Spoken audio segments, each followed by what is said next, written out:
fallout from the pandemic that maybe you hadn't thought about, but you're going to notice it either at your workplace or in places where you are your money. And it's automation. A lot more automation coming to companies as a result of the pandemic, partially the necessity to avoid human contact and partially just to save money and stay afloat for some companies. Well, there might be another more diabolical reason for this, and we want to get into it with our Show Me the Money man, and that is Shark Tank star. We also follow the money with him, but Damon, if you want to show us... Oh, I said show me the money. If you want to go Jerry Maguire with I meant follow the money. Damon, welcome back. What's up, guys? Thanks for having me back. Okay, so here's what I'm thinking, Damon. This is an opportunity for some businesses that wanted to streamline but were worried about labor issues, that suddenly we come out of it and all of a sudden there are no jobs and everything's automated. Well, you know what? I think they were forced into doing that because they were thinking about it, but now they're forced into it. And, listen, during this time, you have to accept technology and not be afraid of it. Why would people be afraid of it? It's going to make people more successful. Well, but what about the jobs that are lost? Right, it's bad for the worker. Right, this is something that it's going to be a challenge for a lot of people who are out of work and hoping to get back to work. So we're saying there are going to be less jobs. So it's bad for them. How it's good for the company. I think it's only if they don't pivot. Right now, listen, the Bureau of Labor and Statistics said that in 2020 there are 1.4 open computing jobs in 2020 and only 400,000 career science graduates. That means there's another 800,000 jobs that if you can learn right now how to pivot, you can fill those slots. But computers have always been here. Technology's been here. Think about it. When's the last time you called the operator? Google replaced them. When's the last time you went to a travel agent? No, Travelocity or Orbitz have replaced them.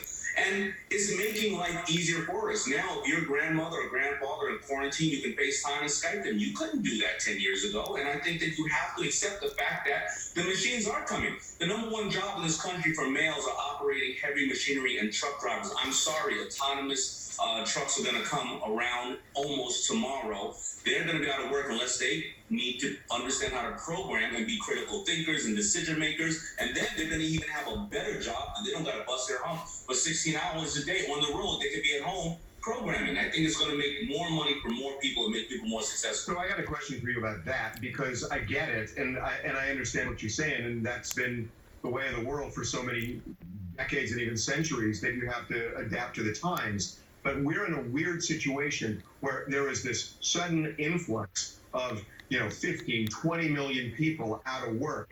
That's such a huge number. I don't see how this pivot to automation is going to help this huge number of people that we've never seen before on the unemployment rolls. I do believe you have a point. I think it's going to take the time to absorb and adapt to them, but you are going to have the ones that are doing really great now, the Amazons and the Facebooks and those people who are hiring. What is Amazon trying to hire? 100,000? Yeah. 100,000 people. It is technology. And all these boxes got to be shipped and got to be taken out of some place, and somebody has to be able to return them and open them. So, there's going to be a lot of technology that's going to also employ people. But will everybody be able to adapt to it? Not at all. And that's the difference. That's what makes, that's what this virus is doing. It's showing you the extreme, the ones who are not willing to pivot or don't have the resources to pivot, and those who are pivoting and making the most out of it. But people couldn't even get out broadcast right now without the ability of AI and or, streaming and the people who coded whatever platform we're on right now. We got a robot directing the show right now. Sorry, Reagan. Reagan is just a joke. I don't want him to kill my camera immediately. This is not new. Listen, if I was a farmer when the agricultural age was moving over to the industrial age and I was plowing the field with my donkey and, Charles, I saw you across the field with a plow and I said, I'm never going to do that. I'm not going to replace my poor donkey. Well, now there's two jackasses on my field plowing the field. So, I think I should be offended. I'm not sure.